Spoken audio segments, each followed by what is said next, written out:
오늘 본문은 요한일서 1장 5절에서 10절입니다.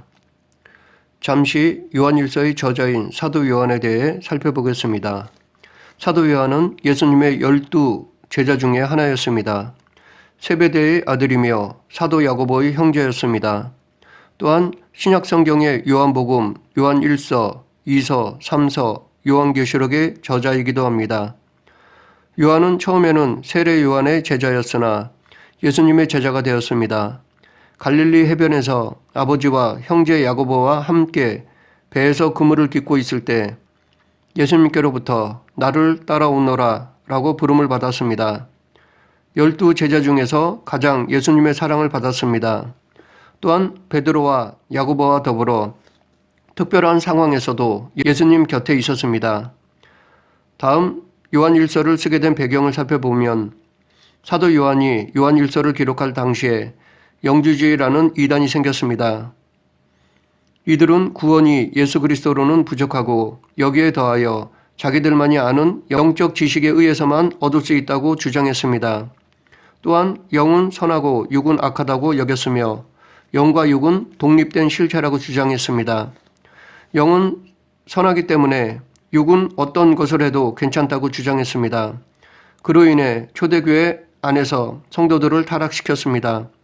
이렇게 도덕적으로 타락시키는 영주주의에 맞서 사도 요한은 이 서신을 기록하였습니다. 오늘 본문을 통해 그리스도인으로서 어떻게 살아가야 하는가에 대해 살펴보겠습니다. 5절 우리가 그에게서 듣고 너희에게 전하는 소식은 이것이니 곧 하나님은 빛이시라 그에게는 어둠이 조금도 없으시다는 것이니라. 요한은 예수님의 제자로서 복음을 전했습니다. 그런데 그가 전한 것은 자신이 들은 것이었습니다. 그가 들은 것은 하나님은 빛이시라 그에게는 어둠이 조금도 없으시다라는 것이었습니다. 자신이 들은 것에 이성으로 이해가 안 된다고 빼지 않았습니다. 또한 자기의 의견이나 생각을 첨가하지도 않았습니다. 들은 그대로 전했습니다.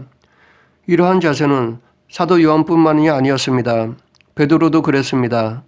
베드로와 요한이 복음을 전하다가 잡혔을 때 공회원 사람들이 도무지 예수의 이름으로 말하지도 말고 가르치지도 말라라고 위협하였습니다. 이때 베드로도 우리는 보고 들은 것을 말하지 아니할 수 없다라고 하였습니다. 이러한 자세는 지금 우리들에게도 마찬가지입니다. 우리도 들은 말씀 그대로, 읽은 말씀 그대로 전해야 할 것입니다. 비록 이성으로 이해되지 않아도 경험이 없더라도 그것이 사실임을 전해야 할 것입니다. 복음 전파는 말재주로 상대를 설득하는 것이 아닙니다. 단지 전하는 것뿐입니다. 상대방으로 하여금 결단을 요할 때는 결단하도록 권유할 수는 있습니다. 그러나 나의 말재주로 설득하거나 협박해서는 안 될 것입니다. 우리도 사도들처럼 가감없이 들은 그대로, 읽은 그대로 전해야 할 것입니다. 여기서 요한은 하나님은 빛이시다라고 하였습니다. 그런데 하나님을 빛으로 비유한 사람은 요한뿐만이 아닙니다. 다윗도 이것을 고백했습니다. 시편 27편 1절 여호와는 나의 빛이요 나의 구원이시니 내가 누구를 두려워하리요 여호와는 내 생명의 능력이시니 내가 누구를 무서워하리요. 더 나아가 시편 기자는 하나님의 말씀도 빛이라고 하였습니다.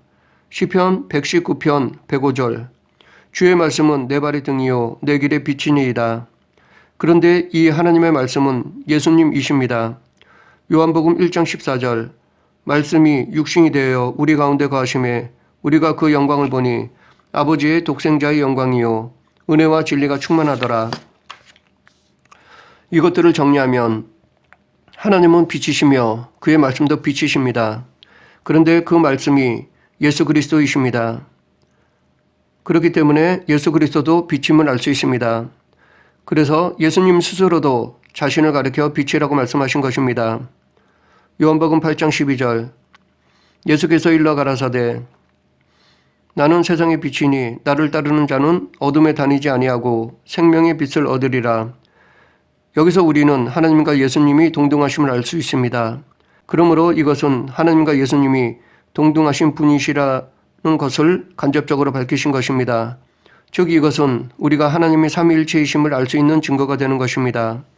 6절 만일 우리가 하나님과 사귐이 있다 하고 어둠에 행하면 거짓말을 하고 진리를 행하지 아니함이거니와. 여기서 사귐은 원어로 코이노니아입니다. 이것은 교제하다, 공유하다라는 뜻입니다. 그렇기 때문에 하나님과 사귐이 있다는 말은 하나님과 교제하는 것을 말합니다. 빛이신 하나님과 교제하면 당연히 어둠에 거하지 않게 됩니다. 왜냐하면 하나님은 빛 그 자체, 어둠이 조금 더 없으신 분이시므로 그분과 함께하는 자도 어둠이 조금 더 없게 되기 때문입니다. 그러면 하나님과 동등하신 예수님과 함께하면 어떻습니까? 예수님께서도 요한복음 8장 12절에서 나를 따르는 자는 어둠에 다니지 않는다라고 말씀하셨습니다. 빛이신 예수님과 함께하면 어둠은 없습니다. 그런데 우리의 현실적인 삶은 그렇지 않습니다. 성도의 삶 속에는 어둠이 많습니다. 이렇게 하나님과 교제하면서 어둠에 행하면 이것은 모순이므로 거짓말을 하는 것입니다. 이러한 모순은 지금 우리들에게 예수 그리스도를 믿는다고 하면서 믿지 않는 자와 똑같이 살아가는 것과 같습니다. 그렇기 때문에 실천적 무신론인 사람은 거짓 믿음이라 할 수 있습니다. 이렇게 되지 않기 위해서는 세상의 가치관을 쫓아서는 안 될 것입니다. 성경적 세계관으로 바뀌어야 할 것입니다. 그리고 항상 내 삶을 뒤돌아보아야 할 것입니다. 만약 내 삶 속에 어둠에서 행하는 것이 있다면 과감하게 돌이켜야 할 것입니다. 비록 하나님 말씀에 순종하는 것이 그 상황에서 손해가 된다 하더라도 끊어버리는 결단을 해야 할 것입니다. 7절 그가 빛 가운데 계신 것 같이 우리도 빛 가운데 행하면 우리가 서로 사귐이 있고 그 아들 예수의 피가 우리를 모든 죄에서 깨끗하게 하실 것이요. 여기 우리도 빛 가운데 행하면이라고 조건을 말하고 있습니다. 이것은 하나님과의 교제를 의미합니다. 그러하기에 여기 우리도 빛 가운데 행하면 우리가 서로 사귐이 있고 라는 말은 우리가 하나님과 교제하면 우리가 서로 교제하게 된다는 것입니다. 우리가 서로 교제하는 것은 성도의 교제를 말합니다. 그렇기 때문에 성도의 교제는 하나님과의 교제에서 비롯된 것입니다. 이것을 다른 말로 하면 성도의 교제는 이웃사랑이고 하나님과의 교제는 하나님 사랑을 말합니다. 결국 이웃사랑은 하나님 사랑의 근거를 두고 있다는 것입니다. 하나님과의 올바른 교제가 이웃과의 교제의 전제가 됩니다. 하나님 사랑에서 비롯된 이웃사랑은 하나님 때문이라는 것밖에는 다른 이유를 찾을 수 없습니다. 그렇기 때문에 우리가 이웃을 사랑하는 이유는 하나님을 사랑하기 때문입니다. 여기에 또 다른 이유가 있다면 올바른 자세가 아닙니다. 만약 구원을 받기 때문이라는 이유를 댄다면 그것은 올바르지 못한 것입니다. 구원은 전적인 하나님의 은혜입니다. 그렇기 때문에 이웃사랑은 하나님 사랑의 연장된 표현입니다. 즉 그것은 오직 하나님을 사랑하는 마음에서 즐겨낸 사랑의 표현입니다. 반면에 하나님과 관계가 없는 이웃사랑도 가능하지만 그것은 조건적입니다. 그래서 온전한 사랑이라고 말할 수 없습니다. 또한 우리는 이 구절에서 죄에서 깨끗게 되는 방법을 알 수 있습니다. 그 아들 예수의 피가 우리를 모든 죄에서 깨끗하게 하실 것이요. 우리가 죄에서 깨끗함을 받는 방법은 오직 예수 그리스도의 피밖에 없다는 것입니다. 그러면 이 예수 그리스도의 대속의 범위는 모든 죄입니다. 예수님이 대속 못할 죄는 없다는 것입니다.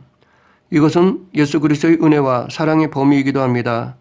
즉 예수 그리스도의 은혜와 사랑은 무한하다는 것입니다.